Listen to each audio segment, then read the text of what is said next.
Halo teman-teman, salam sehat selalu untuk kita semua, salam sejahtera dengan saya Bung Ropan.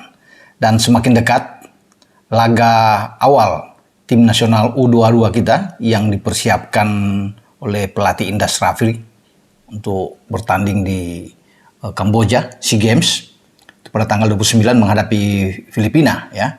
Tapi saya tertarik untuk bisa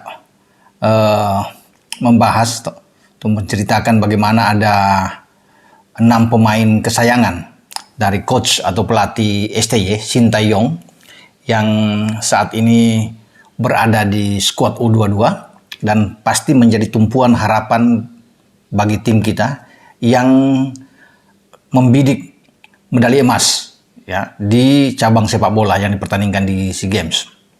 Sebuah misi yang sangat sulit, misi yang berat yang harus dicapai oleh pasukan Indra Syafri ini ya. Karena kalau untuk lolos ke final saya pikir ini akan mudah kalau melihat dari grup ya.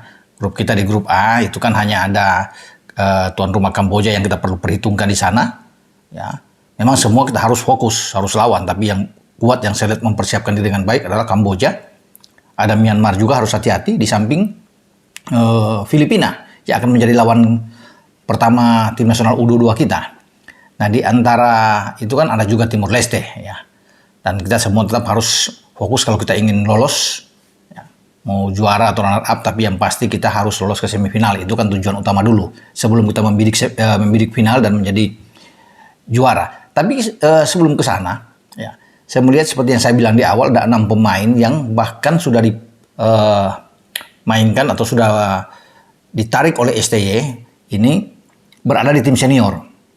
Ya, tapi mereka masih muda dan justru memperkuat tim U22 kita. Nah, makanya di sini ada secercah harapan lah ya, bahwa ketika mereka dipakai oleh STY sudah masuk ke level yang tinggi ya, masuk ke senior, tapi kemudian karena usia mereka masih muda dan dibutuhkan untuk membela negara dalam pertarungan di SEA Games, makanya ini kan menjadi sesuatu harapan buat kita, kebanggaan buat bangsa negara Indonesia untuk bisa mengibarkan bendera merah putih ya, jika kita menjadi juara.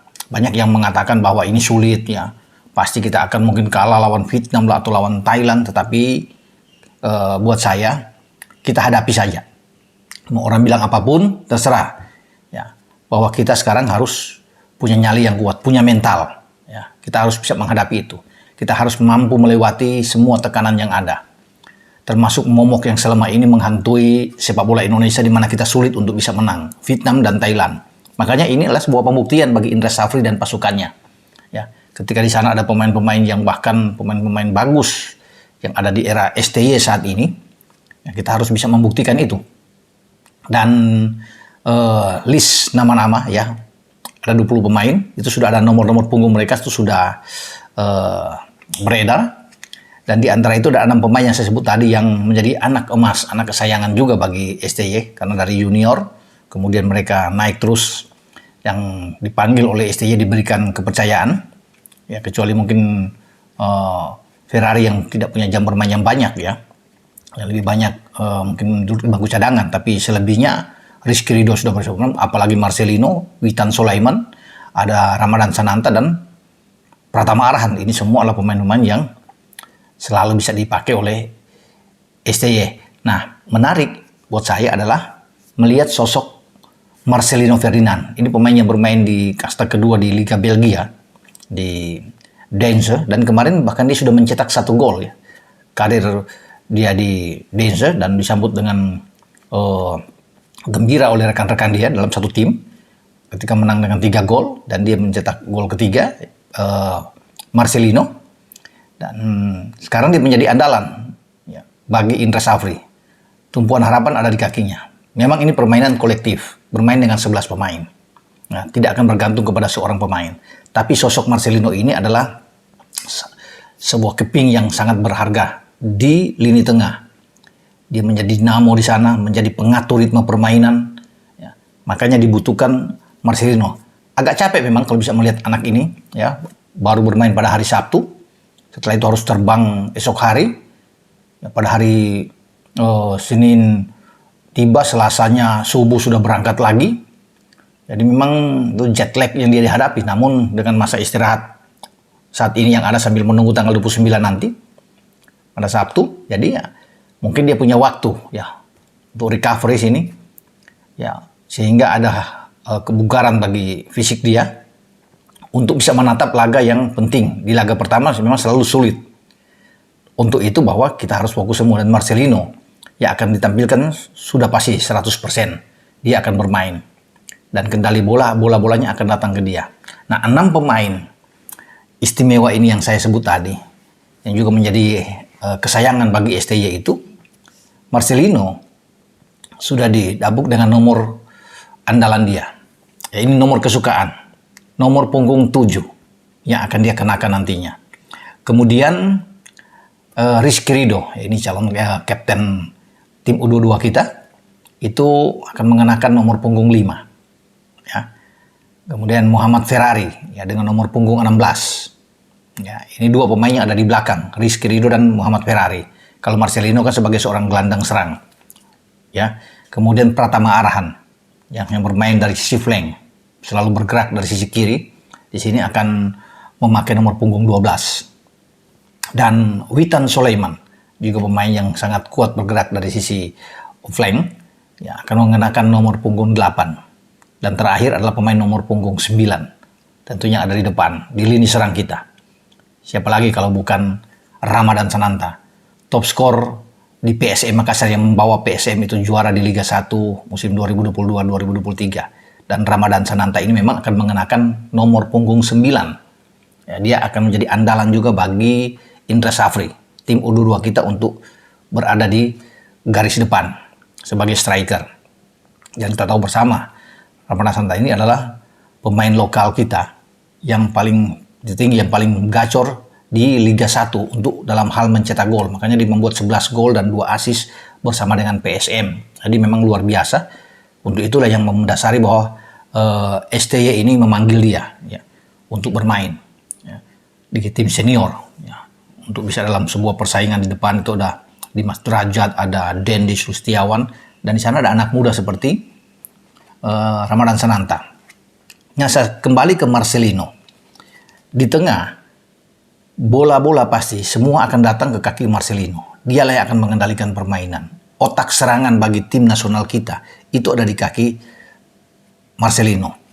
Dan keistimewaan dia, ya, artinya walaupun masih muda, dia punya visi bermain yang sangat baik, punya ketenangan di tengah. Itu yang menjadi modal kuat. Ya, visi ketenangan dia. Passing-passingnya juga ini akurat. Apalagi sekarang dia sudah terbiasa bermain di level yang lebih tinggi di Eropa. Walaupun masih di kasta kedua di Belgia. Tapi tidak mudah untuk bisa menembus ke sana. Apalagi selalu sekarang di DNC itu dia menjadi pemain yang selalu dipasang. Ya. Entah dia mau masuk dari babak kedua atau dia main di babak pertama kemudian ditarik keluar, tapi menjadi langganan untuk bermain di klubnya. Dan dia sudah membuktikan kapasitas dia dengan pemain-pemain yang lebih tinggi, dengan badan kekar, ya, yang ada sana, dan dia bermain dengan sangat baik. Kalau bisa melihat video-video dia memang luar biasa, punya kecepatan, skillnya bagus, teknik bermain oke. Dan itu saya bilang, semua lawan yang ada di grup A pasti akan menaruh perhatian. Ya, pelatih-pelatih, baik pelatih Filipina yang akan menjadi lawan pertama kita. Filipina itu kalau nggak salah dilatih mantan pemain tim nasional Filipina juga di era 2009 sampai 2015 ya, saat itu, dan pernah tampil juga di Piala AFF.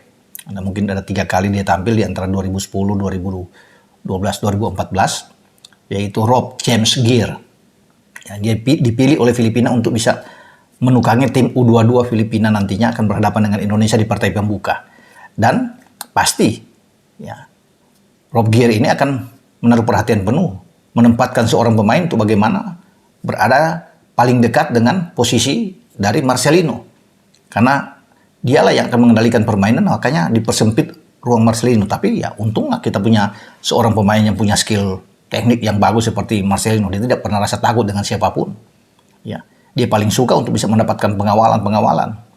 Dia selalu bisa membuat lawan untuk bisa mengambil dia, dan pasti akan ada hukuman kartu kuning. Dan dia berani ketika di depan terisolasi pemain-pemain depan kita, selalu Marcelino akan menjadi solusi. Dia akan selalu muncul dari second line Dia akan selalu bergerak. Coming from behind dia yang datang masuk kotak penalti itu berbahaya. Punya tembakan dari luar kotak penalti yang oke. Didukung dengan, saya bilang tadi, Ramadan Sananta di depan. Kemudian ada Witan bermain dari sisi flank, saya pikir bagus. Ada arahan dari bergerak dari sisi kiri. Jadi suatu kombinasi yang baik kalau kita dalam posisi menekan lawan. Dengan pemain-pemain yang saya sebut tadi. Kalau Ferrari dan Rido kan bermain memang lebih bertahan. Dua back sentral yang ada di tengah. Dan kita akan tunggu. Ini suatu pemenangan yang menarik nantinya ketika melawan Filipina. Orang-orang yang saya sebut tadi ada 6 pemain kesayangan STY ini akan ditampilkan. Dan saya yakin bahwa mereka berenam itu akan menjadi pilihan di antara starting 11 yang akan dipilih oleh pelatih Indra Safri melawan Filipina. Ya. Karena ini tempat utama yang sudah menjadi jaminan buat mereka. Rizky Ridho dan Ferrari di belakang. Arhan akan ada di kiri. Marcelino akan mengendalikan permainan di tengah. Ya. Kemudian di depan ada Sananta dan Witan. Dengan 6 ini berarti hanya ada 5 pemain yang nantinya untuk bisa ditambahkan menjadi 11 dalam tim nantinya untuk dipilih oleh Indra Safri dalam pertarungan di laga pertama. Dan kita akan lihat nantinya bagaimana peran sentral dari seorang Marcelino Ferdinand ini. Ya bukan tidak mungkin juga dia akan bisa mencetak gol melawan Filipina. Walaupun di sana ada Witan Sulaiman dan Ramadan Sananta yang memungkinkan ya karena mereka memang spesial ada di depan untuk bisa bertugas menggetarkan, membobolkan gawang lawan. Tapi Marcelino ini juga adalah pemain yang selalu bagus dalam hal dia bagaimana bukan saja mengatur permainan atau memberikan passing-passing umpan-umpan ke depan, tapi dia selalu akan muncul untuk bisa mencetak gol ketika barisan depan Witan dan Sananta mendapat penjagaan yang ketat. Maka dialah yang akan selalu muncul. Dan kita akan lihat nantinya bagaimana permainan tim U22 kita dengan sosok Marcelino yang ada di tengah. Ya, kita nantikan bersama dan saya ingin lihat memang bagaimana setelah dia bermain di DNC kan kita belum lihat juga karena kemarin dia tidak bermain di tim senior. Ketika dipanggil dia belum ada melawan Brunei di FIFA Matchday.